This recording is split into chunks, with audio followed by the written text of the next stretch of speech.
Il est 14 heures et dans un petit village de France, une église sonne et résonne de pleurs et de chagrin immense.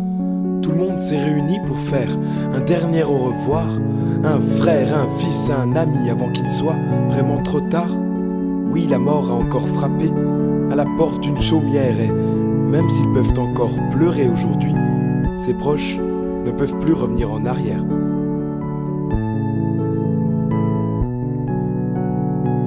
Au premier rang, une femme pleure la mort de son marmot.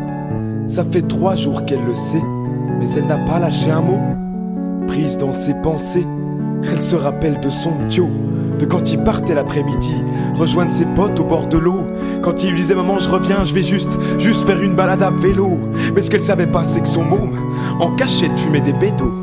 Et ce qu'elle pensait être ses potes, en réalité n'était qu'une bande de toxicos. C'est avec ses mêmes potes qu'il commença à prendre juste un peu d'héros. Puis quelques années plus tard, s'est mis à taper toutes sortes de drogues à gogo. Jamais il n'aurait pensé qu'à force de faire toutes ces conneries, ce serait autour de son cercueil que tous ses proches seraient réunis. Il est 14 heures et dans un petit village de France, une église sonne et résonne de pleurs et de chagrin immense. Tout le monde s'est réuni pour faire un dernier au revoir, un frère, un fils, un ami avant qu'il soit vraiment trop tard. Oui, la mort a encore frappé à la porte d'une chaumière et même s'ils peuvent encore pleurer aujourd'hui, ses proches ne peuvent plus revenir en arrière.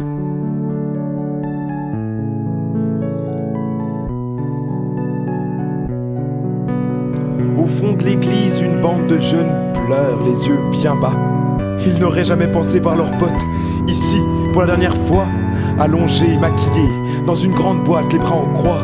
Dire qu'hier il rigolait avec eux, il riait, il était encore là, caché derrière sa capuche. L'un pleure sans retenue, se dit que c'est à cause de lui tout ça. C'est son meilleur pote, celui avec qui il zone dans les rues, celui avec qui toutes les conneries se multipliaient. Ils aimaient jouer avec la vie, avec le danger pour un peu de meca.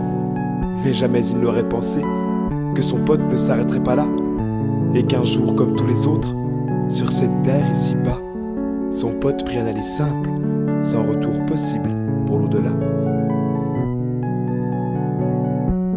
Il est 14 heures et dans un petit village de France, une église sonne et résonne de pleurs et de chagrin immense.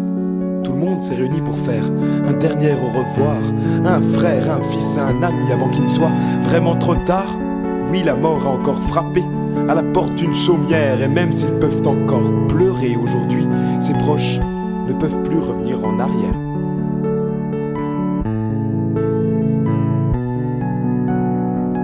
Derrière l'autel, un jeune homme vient de se poser. Il a le teint pâle, la voix tremblante et le cœur brisé. Il lève la tête, regarde en l'air et se met à parler. Il dit aujourd'hui tu es là-bas, moi je suis ici. Mais comment t'as pu me faire ça et m'abandonner ainsi? Putain mais hier t'étais mon modèle, mon exemple de vie. Aujourd'hui dans ma tête c'est le bordel. Pour de la drogue t'as perdu la vie. Toi qui me disais petit frère regarde-moi, dans la vie je m'en suis sorti. T'as oublié de me dire que ta thune était sale et que ton bonheur n'était qu'une connerie. Sur ces mots le jeune s'arrête et sort de l'église en furie. Il a de la haine plein la tête, pour lui l'amour est parti. Il s'est envolé dans les airs avec son frère et ses conneries. Il est 14 heures et dans un petit village de France, une église sonne et résonne de pleurs et de chagrin immense. Tout le monde s'est réuni pour faire un dernier au revoir, un frère, un fils, un ami avant qu'il soit vraiment trop tard. Oui, la mort a encore frappé à la porte d'une chaumière et même s'ils peuvent encore pleurer aujourd'hui, ses proches ne peuvent plus revenir en arrière.